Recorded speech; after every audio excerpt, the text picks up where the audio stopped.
Hi, my name's Mike Hensley, and I'm a high school math teacher. For the last 10 years, I've mostly been concerned with just teaching kids math, and I haven't really worried about broader issues in math education in America. But there's been a crisis in my classroom emerging over the last couple of years that's caused me to think about the broader issues a lot more. And I want to try to tell you about that crisis and about how the broader issues are creating it and about what we ought to be doing instead. So, the crisis that's emerging in my classroom is that my students are just completely unprepared for the material that I'm supposed to be teaching them. And the reason I'm smiling is because this is just a perennial complaint among math teachers. We're always saying that about kids. I'm sure that if you went back to the Greek university in Alexandria and found Archimedes in the faculty lounge, he'd be moaning about how kids these days don't know the math that they're supposed to know. Nevertheless, just in my short time as a high school teacher, I've seen a precipitous decline in the level of preparation in my geometry students, and it's interfering more every year with my ability to meet the needs of my students and to maintain the integrity of the curriculum. I'm going to give you a very vivid analogy here. It might make you a little uncomfortable. I'm sorry about that. This last summer, I was hiking and I took a bad fall and I broke my ankle. I broke it badly. I knew that it was broken. I heard it break, but I didn't know how bad it was. And I was by myself, and with a combination of the shock and the adrenaline, I got up and tried to put some weight on the ankle.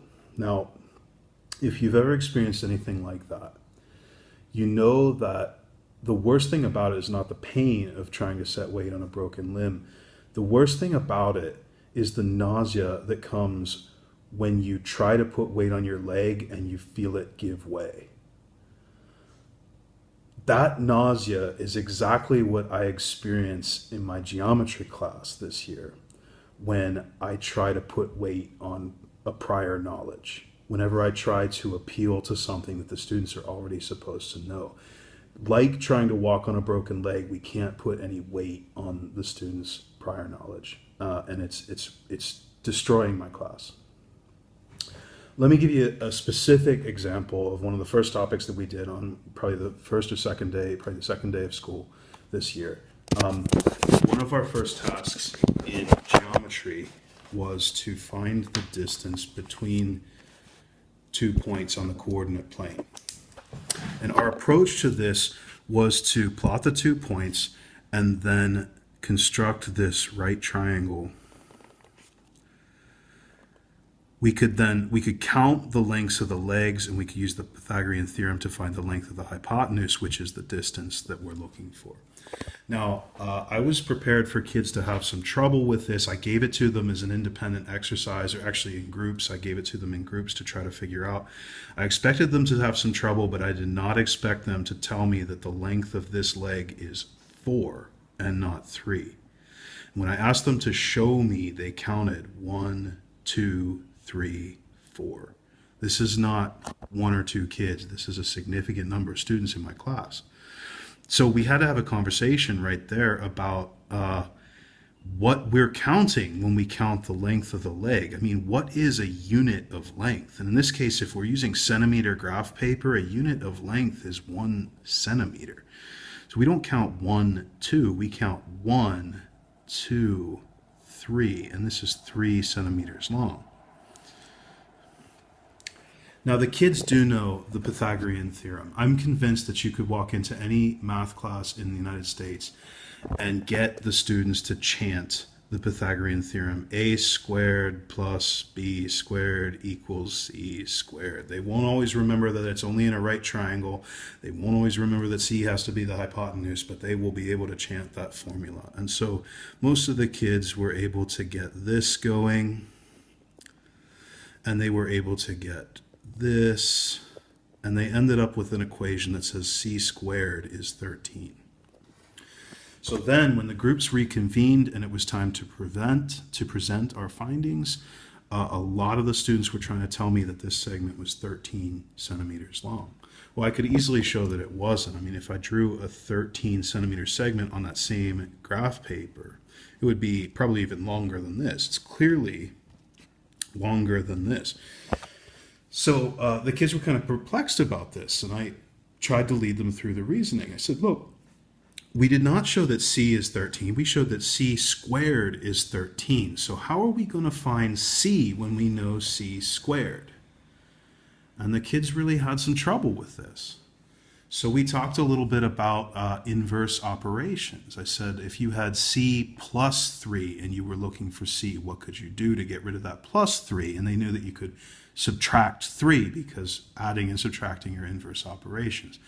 If you have c times 5, how would you undo that? Well, you would divide by 5 because dividing undoes multiplication. So we have c squared. How do we get back to c? How can you undo the squaring operation? And a lot of them were really surprised to connect that with the square root. So my next question for them is, what is the square root of 13? And of course, they're all going to reach for their calculators. Fine, fine, fine, that's fine. You're going to reach for your calculator and you're going to tell me some decimal number. It's 3 point something. But what I want to know is, what is that? What does it have to do with 13 and what does it have to do with this problem? And none of my students were able to explain how that decimal number 3 point something is related to 13. Or for that matter, how I knew that it would be 3 point something without reaching for a calculator myself. So anyway, this huge amount of confusion on these very basic topics continued in everything that we tried to do in geometry. We needed to solve an equation, 3x plus 20 plus 2x plus 40 equals 180, and my students are trying to subtract 2x twice from the left side of the equation. We needed to simplify a fraction or simplify a radical, and of course they can't do that. We needed to multiply by a fractional scale factor, and they're trying to cross multiply as if there's an equal sign in between them.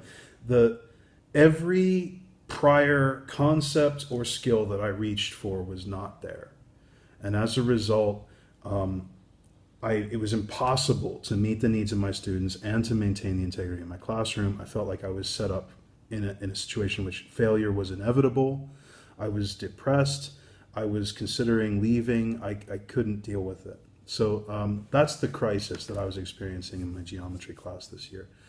Now, in my next video, I'm going to try to explain why this crisis was a result of policy.